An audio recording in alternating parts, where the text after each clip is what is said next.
Today GK की official YouTube platform में आपका स्वागत है।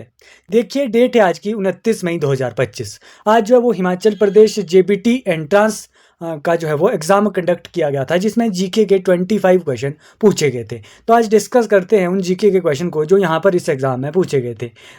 हम डिटेल में सभी क्वेश्चन को डिस्कस करेंगे ताकि आपके आने वाले किसी भी एग्ज़ाम में, चाहे वो HP टेट का एग्ज़ाम हो या फिर HP TGT का कमीशन का एग्ज़ाम हो, सभी में यहाँ से आपकी डेफिनेटली हेल्प मिलेगी। स्टार्ट करते हैं क्वेश्चन नंबर 76 से। क्वेश्चन नंबर 76 है यहाँ पर, हाल ही में कौन सा देश जनवरी 2025 में पूर्ण सदस्य के रूप में ब्रिक्स में शामिल हुआ है?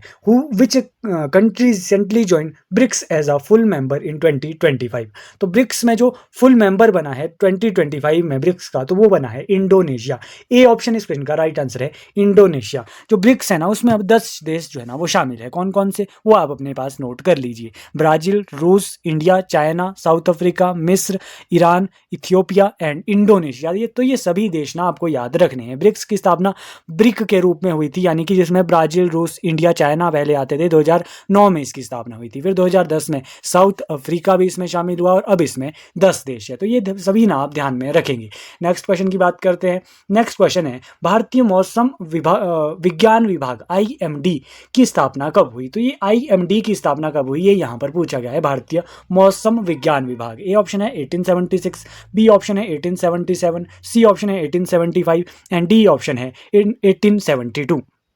देखिए, जो ये IMD है ना, इसकी स्थापना हुई थी 15 जनवरी 1875 को। 1875 इस क्वेश्चन का राइट आंसर है, सी ऑप्शन। ध्यान में ये क्वेश्चन रखेंगे। मौसम विभाग, जो ये मौसम विज्ञान विभाग है, इसकी स्थापना हुई थी 15 जनवरी 1975 को। क्यों ये क्वेश्चन यहाँ पर पूछा गया? क्योंकि जो है ना, इसके 50 साल 150 साल इसके कंप्लीट हुए। कब हुए? 15 जनवरी 2025 को। इसीलिए यहाँ पर ये क्वेश्चन पूछा गया था। तो ध्यान में ये रखना ये क्वेश्चन भी कि 1875 में इसकी स्थापना हुई थी। नेक्स्ट क्वेश्चन की बात करते हैं। नेक्स्ट क्वेश्चन है, संघ लोक सेवा आयोग UPSC के अध्यक्ष की नियुक्ति कौन करता है? Who appoints the chairman of UPSC, union public service commission? तो अभी ये जो है वो UPSC के नए जो है ना वो अध्यक्ष बने हैं, नए चेयरमैन बने हैं। इसीलिए यहाँ पर ये क्वेश्चन इंक्लूड हुआ है कि कौन जो है वो इसकी कौन जो है वो UPSC के अध्यक्ष की नियुक्ति करता है। तो कौन करता है? ए ऑप्शन है प्राइम मिनिस्टर, बी ऑप्शन है प्रेसिडेंट, सी ऑप्शन है गवर्नर, डी ऑप्शन है चीफ मिनिस्टर। तो UPSC के जो चेयरमैन है उसकी नियुक्ति करते हैं प्रेसिडेंट, राष्ट्रपति। बी ऑप्शन इस क्वेश्चन का राइट आंसर है। अभी हाल ही में UPSC के नए चेयरमैन बने हैं। कौन बने हैं? उनका नाम भी ध्यान रखना, डॉक्टर अजय कुमार। क्वेश्चन बन सकता है किसी आने वाले एग्जाम में कि UPSC के नए अध्यक्ष कौन बने हैं? डॉक्टर अजय कुमार बने हैं, इसीलिए यहाँ पर यह क्वेश्चन बना हुआ है। नेक्स्ट क्वेश्चन की बात करते हैं। नेक्स्ट क्वेश्चन है, कांदला बंदरगाह किस राज्य में स्थित है? In which state is Kandla port situated? जो कांदला बंदरगाह है ना, हम बार बार पढ़ते भी रहते हैं जो है वो पोर्ट के बारे में, बंदरगाह के बारे में। कांदला बंदरगाह हमने हजारों बार अपनी वीडियोस में पढ़ लिया है। जो कांदला बंदरगाह है ना, वो गुजरात के कच्छ में है। तो कौन सा ऑप्शन है? Gujarat, C option. गुजरात के कच्छ में कांदला बंदरगाह है। एक बंदरगाह हम और भी पढ़ते रहते हैं जिसे अरब सागर की रानी भी कहा जाता है। कौन सा वो ऐसा बंदरगाह है जिसे अरब सागर की रानी कहा जाता है? तो वो है कोची बंदरगाह। कौन से स्टेट में है? केरल में है कोची बंदरगाह। एक क्वेश्चन आपके एग्जाम में कई बार देखने को मिल जाता है कि भारत का सबसे बड़ा प्राकृतिक बंदरगाह कौन सा है? तो वो है मुंबई बंदरगाह। तो ये सभी क्वेश्चन आपसे डायरेक्टली इनडायरेक्टली पूछे जा सकते हैं। नेक्स्ट क्वेश्चन की बात करते हैं। नेक्स्ट क्वेश्चन है, 33वीं संतोष ट्रॉफी सन 2025 में किस राज्य ने जीती? जो which state won the 33rd Santosh trophy in 2025? A option है पश्चिम बंगाल, बी ऑप्शन है बिहार, सी ऑप्शन है असम एंड डी ऑप्शन है मेघालय। जो संतोष ट्रॉफी थी, 33वीं संतोष ट्रॉफी, दिसंबर में आई थिंक इसका फाइनल हुआ था। तो ये जो है ना, ये फाइनल पश्चिम बंगाल और केरल के बीच में ये फाइनल हुआ था, जिसमें पश्चिम बंगाल ने संतोष ट्रॉफी जो है वो जीती थी। संतोष ट्रॉफी, तो ए ऑप्शन इस क्वेश्चन का राइट आंसर है वेस्ट बंगाल। तो ये संतोष ट्रॉफी है ना, पूछा जा सकता है कि किस खेल से संबंधित है? ये फुटबॉल से संबंधित है। फुटबॉल से रिलेटेड एक और कप आपसे जो है वो कई बार पूछ लिया जाता है, जैसे कि डुरंड कप। डुरंड कप पूछा जाता है कि कौन से खेल से संबंधित है? तो फुटबॉल से संबंधित है। तो इतने क्वेश्चन यहाँ से ध्यान रखिए। नेक्स्ट क्वेश्चन की बात करते हैं। नेक्स्ट क्वेश्चन है क्वेश्चन नंबर 81, राष्ट्रीय बालिका दिवस कब मनाया जाता है? Which day is celebrated as national girl child day? तो नेशनल गर्ल चाइल्ड डे है ना, वो कब मनाया जाता है? तो वो मनाया जाता है 24 जनवरी को। कौन सा ऑप्शन है 24 जनवरी? D option. डी ऑप्शन इस क्वेश्चन का राइट आंसर है। देखिए, यहाँ से डे 24 जनवरी जो राष्ट्रीय बालिका दिवस है ना, वहाँ से क्वेश्चन बना है। तो हम एक बार ना यहाँ पर जनवरी के सारे जो डेज़ है, इंपॉर्टेंट डेज़, उन्हें एक बार यहाँ पर रिवाइज कर लेते हैं, ताकि आपके एग्जाम में अगर जनवरी से अगर क्वेश्चन बने, जनवरी के इंपॉर्टेंट डेज से, वो आपको ध्यान में होने चाहिए। अपने पास नोट कीजिए। सबसे पहले याद करिए 4 जनवरी। 4 जनवरी को होता है लुई ब्रेल दिवस। उससे पहले भी जो है वो 4 जनवरी को लुई ब्रेल दिवस याद रखिए। 9 जनवरी को मोस्ट इंपॉर्टेंट NRI डे, प्रवासी भारतीय दिवस। कितने ही एग्जाम में ये पूछा जा चुका है। भारतीय प्रवासी दिवस NRI डे कब मनाया जाता है? 9 जनवरी को मनाया जाता है। लुई ब्रेल दिवस 4 जनवरी को मनाया जाता है। 10 जनवरी को विश्व हिंदी दिवस मनाया जाता है। 12 जनवरी को राष्ट्रीय युवा दिवस मनाया जाता है। 15 जनवरी को सेना दिवस मनाया जाता है। 21 जनवरी को मणिपुर, मेघालय, त्रिपुरा दिवस मनाया जाता है, क्योंकि इस दिन जो है ना 21 जनवरी को इन्हें स्टेटहुड जो है वो मिला था। 23 जनवरी को सुभाष चंद्र बोस जो है वो उनकी बर्थ एनिवर्सरी थी।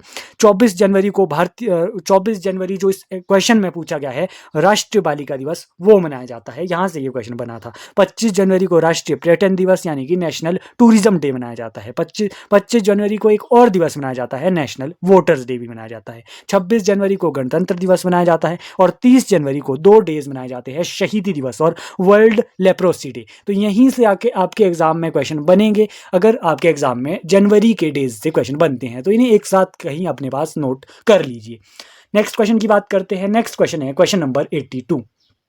अस्थियों के अध्ययन को क्या कहते हैं? The study of bones is called. Study of bones को कहते हैं, ए ऑप्शन है न्यूरोलॉजी, बी ऑप्शन है गाइनेकोलॉजी, सी ऑप्शन है नेफ्रोलॉजी एंड डी ऑप्शन है ऑस्टियोलॉजी। तो इस क्वेश्चन का राइट आंसर है ऑस्टियोलॉजी। डी ऑप्शन इस क्वेश्चन का राइट आंसर है स्टडी ऑफ बोन्स। कई बार जो है ना वो एग्जाम में क्वेश्चन मिल जाता है कि स्टडी ऑफ इंसेक्ट को क्या कहते हैं, तो एंटोमोलॉजी स्टडी ऑफ इंसेक्ट्स को कहते हैं। स्टडी ऑफ बर्ड्स को क्या कहते हैं? ऑर्निथोलॉजी कहते हैं। स्टडी ऑफ प्लांट्स को क्या कहते हैं? बॉटनी कहते हैं। स्टडी ऑफ एनिमल को क्या कहते हैं? जूलॉजी कहते हैं। स्टडी ऑफ फ्लावर को क्या कहते हैं? एंथेनोलॉजी कहते हैं। स्टडी ऑफ फंजाई को क्या कहते हैं? तो माइकोलॉजी कहते हैं। और स्टडी ऑफ बोन्स जो इस क्वेश्चन में पूछा गया था उसे ऑस्टियोलॉजी कहते हैं। ये क्वेश्चन भी ध्यान में रखिएगा।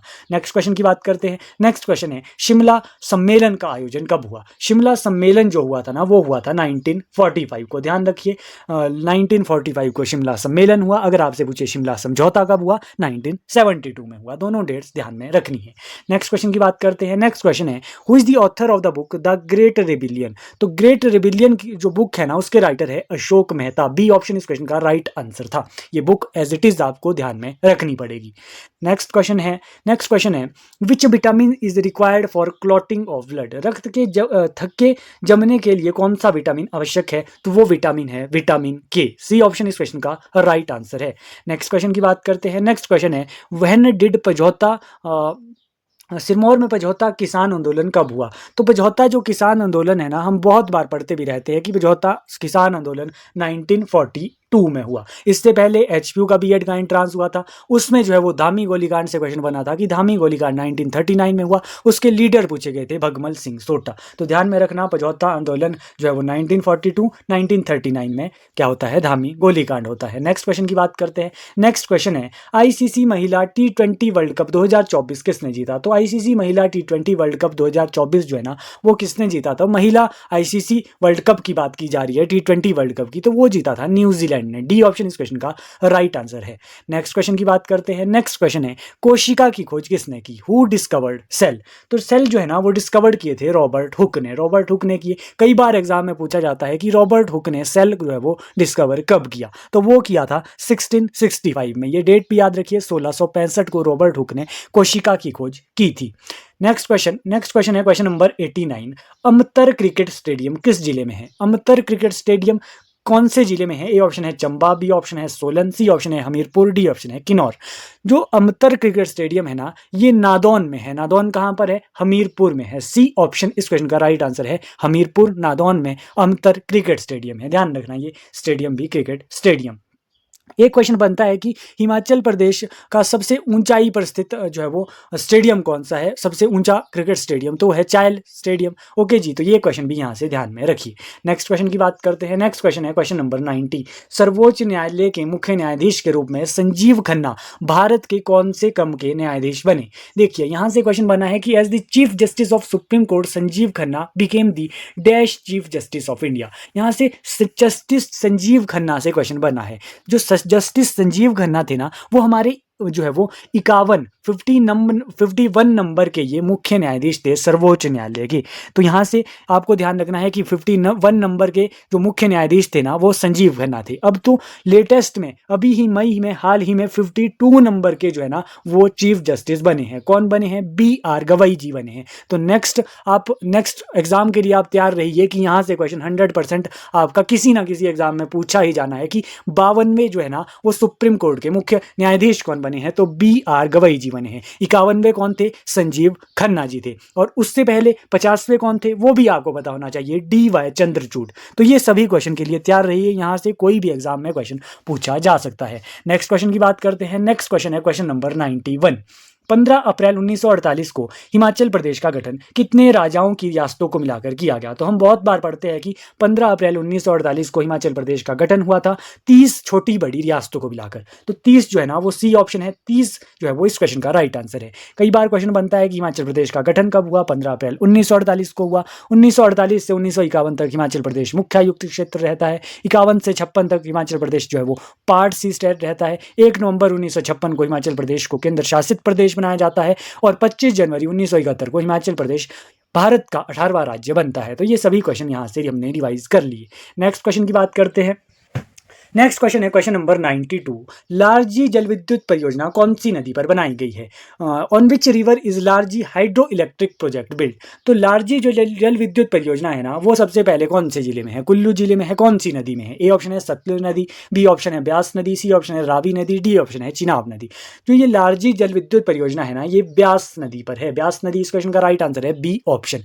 ब्यास नदी पे है। कितने मेगावाट की इसकी क्षमता है? तो 126 मेगावाट की इसकी क्षमता है। ये जो है ना लारजी जल विद्युत परियोजना, ये हिमाचल प्रदेश सरकार की ये सबसे बड़ी जल विद्युत परियोजना है। अगर आपसे क्वेश्चन बने कि हिमाचल प्रदेश की सबसे बड़ी जल विद्युत परियोजना कौन सी है, तब आप बताएंगे पार्वती जल विद्युत परियोजना, जो कि 2051 मेगावाट की है। अगर आपसे क्वेश्चन बने हिमाचल प्रदेश की सबसे पुरानी जल विद्युत परियोजना, तो शानन जल विद्युत परियोजना है, मंडी जिले में है। अगर आपसे पूछे हिमाचल प्रदेश की सबसे ऊंचाई पर स्थित जल विद्युत परियोजना, रोंगटोंग जल विद्युत परियोजना है। अगर आपसे क्वेश्चन बने कि हिमाचल प्रदेश की या फिर एशिया की भूमिगत जल विद्युत परियोजना, तो वो कौन सी है? संजय गांधी जल विद्युत परियोजना किन्नौर में है। तो ये सभी क्वेश्चन आपको डायरेक्टली इनडायरेक्टली किसी ना किसी एग्जाम में जो है वो पूछे जाने हैं, तो आपको रिवाइज करते रहना है। नेक्स्ट क्वेश्चन की बात करते हैं।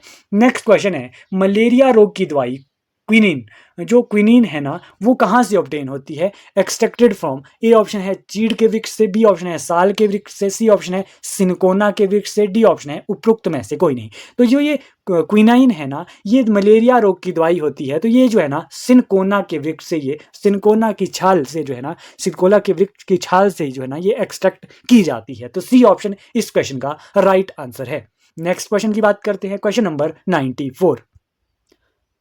क्वेश्चन नंबर 94 है ग्रीष्मकालीन ओलंपिक्स गेम 2028 कौन आयोजित करेगा? Who will organise summer Olympics game 2028? देखिए ये क्वेश्चन ना हम ऑलरेडी HP टेट की हमारी MCQ सीरीज थी जीके सेक्शन में, वहां पर हमने ये question directly same as it is जो है ना ये क्वेश्चन हमने डिस्कस किया था। तो हमने वहां पर पढ़ा था कि जो समर ओलंपिक्स गेम है 2028 के वो कहाँ पर वो आयोजित किए जाएंगे? तो वो आयोजित किए जाएंगे लॉस एंजलिस में। लॉस एंजलिस में जो है ना ये आयोजित किए जाएंगे 2028 के समर ओलंपिक्स गेम। ध्यान रखना ये क्वेश्चन आने वाले एग्जाम में भी ये क्वेश्चन बन सकता है, इंपॉर्टेंट ये पॉइंट है। नेक्स्ट क्वेश्चन की बात करते हैं। नेक्स्ट क्वेश्चन है question number 95। Which article of Indian constitution deals with right to equality? Right to equality, समानता का अधिकार जो है ना भारतीय संविधान के कौन से अनुच्छेद में है? तो राइट टू इक्वालिटी हमारा मौलिक अधिकार है, जो कि आता है आर्टिकल 14 to 18। कौन सा ऑप्शन है? डी ऑप्शन यहाँ पर है, आर्टिकल 14 to 18। डी ऑप्शन इस क्वेश्चन का राइट आंसर है। आप एक क्वेश्चन का आंसर कमेंट बॉक्स में बताइए, जो शिक्षा का अधिकार है वो कौन से आर्टिकल में है, ये आपको कमेंट बॉक्स में बताना है। तो जो ये समानता का अधिकार है, जो मौलिक अधिकार है ना, ये पार्ट 3 में आते हैं। पार्ट 3 को Magna carta of Indian constitution भी कहा जाता है, तो ये आपको ध्यान में रखना है। नेक्स्ट क्वेश्चन की बात करते हैं। नेक्स्ट क्वेश्चन है हिमाचल प्रदेश के प्रथम राज्यपाल कौन है? कितनी ही बार हम पढ़ चुके हैं कि first governor of Himachal Pradesh है एस चक्रवर्ती। डी ऑप्शन इस क्वेश्चन का राइट आंसर है, एस चक्रवर्ती। अभी हाल ही में HPU BEd एंट्रेंस एग्जाम में क्या क्वेश्चन बना? हिमाचल प्रदेश के वर्तमान जो है वो राज्यपाल कौन है? तो हम पढ़ते रहते हैं शिव प्रताप शुक्ला जी है। आपसे क्वेश्चन बन सकता है अब कि हिमाचल हिमाचल प्रदेश की पहली महिला राज्यपाल कौन थी? तो शीला गौल थी। तो ये सभी क्वेश्चन ध्यान में रखने हैं। नेक्स्ट क्वेश्चन की बात करते हैं। नेक्स्ट क्वेश्चन है हिमाचल प्रदेश से लोकसभा के लिए कितने सदस्य हैं? तो हिमाचल प्रदेश में लोकसभा के लिए है 4 सदस्य। डी ऑप्शन इस क्वेश्चन का राइट आंसर है। अगर आपसे पूछे राज्यसभा के लिए कितने सदस्य हैं तब आप 3 बताएंगे। नेक्स्ट क्वेश्चन की बात करते हैं। नेक्स्ट क्वेश्चन है question number 28। Where are Rocky mountain situated? जो रॉकी पर्वत है वो कहाँ पर स्थित है? रॉकी पर्वत ध्यान रखिए नॉर्थ अमेरिका में है, उत्तरी अमेरिका में है। डी ऑप्शन इस क्वेश्चन का राइट आंसर है। नेक्स्ट क्वेश्चन की बात करते हैं। नेक्स्ट क्वेश्चन है नीति आयोग का गठन कब हुआ? When was NITI Aayog formed? देखिए हमने हजारों बार ये HP टेट एग्जाम के लिए ये क्वेश्चन भी रिवाइज हमने कर लिया है। नीति आयोग का हमने पूरा कंसेप्ट जान लिया था कि नीति आयोग जो था ना, नीति आयोग की स्थापना 1 जनवरी 2015 को होती है। नीति आयोग के अध्यक्ष कौन होते हैं? जो प्रधानमंत्री होते हैं। तो नरेंद्र मोदी जी नीति आयोग के अध्यक्ष है। हम बहुत बार पढ़ते रहते हैं कि नीति आयोग को रिप्लेस किसने किया था? तो प्लानिंग कमीशन ने जो है वो नीति आयोग को रिप्लेस किया था और प्लानिंग कमीशन की जगह नीति आयोग की जो है ना वो स्थापना हुई थी 1 जनवरी 2015 में। तो ये क्वेश्चन यहां से ध्यान में रखना है। नेक्स्ट क्वेश्चन की बात करते हैं। नेक्स्ट क्वेश्चन है 100 क्वेश्चन है यहाँ पर, 100 नंबर का क्वेश्चन। वर्तमान में भारत के विदेश सचिव कौन है? Who is present foreign secretary of India? तो जो भारत के जो वर्तमान विदेश सचिव है ना वो कौन है? ए ऑप्शन है एस जयशंकर। एस जयशंकर तो विदेश मंत्री है, लेकिन विदेश सचिव अलग है। विदेश सचिव है विक्रम मिश्री जी। तो ये अलग अलग ये क्वेश्चन है। विदेश मंत्री, केंद्रीय विदेश मंत्री आपसे पूछे तो एस जयशंकर है, विदेश सचिव जो है ना वो विक्रम मिश्री जी है। बी ऑप्शन इस क्वेश्चन का राइट आंसर था। तो ये हमने जो है ना वो 25 जो जीके के क्वेश्चन थे जो JBT एंट्रांस एग्जाम में पूछे गए थे वो हमने यहाँ पर डिटेल से डिस्कस कर लिए। आई होप आपका ये एग्जाम बहुत अच्छा रहा होगा। आप अपना स्कोर जो है वो जीके सेक्शन में बताइए कि आपने 25 में से आउट ऑफ 25 आपने कितने जो है वो सही आंसर किए, कितना आपका स्कोर रहा जीके सेक्शन में। देखिए वीडियो को अभी तक अगर आपने लाइक नहीं किया है तो वीडियो को लाइक कीजिए, ज़्यादा से ज़्यादा वीडियो को शेयर कीजिए ताकि मैक्सिमम लोगों की यहाँ से आपके एग्ज़ाम में, हिमाचल प्रदेश से जुड़े किसी भी एग्ज़ाम में यहाँ से आपको एग्ज़ाम में हेल्प मिल जाए। देखिए टेलीग्राम चैनल अभी तक ज्वाइन नहीं किया है तो टेलीग्राम चैनल ज्वाइन कर लीजिए। सर्च कीजिए टेलीग्राम में टुडे GK 97 या फिर डिस्क्रिप्शन बॉक्स में भी आपको टेलीग्राम चैनल का आपको लिंक मिल जाएगा। Thank you so much. मिलते हैं नेक्स्ट वीडियो में।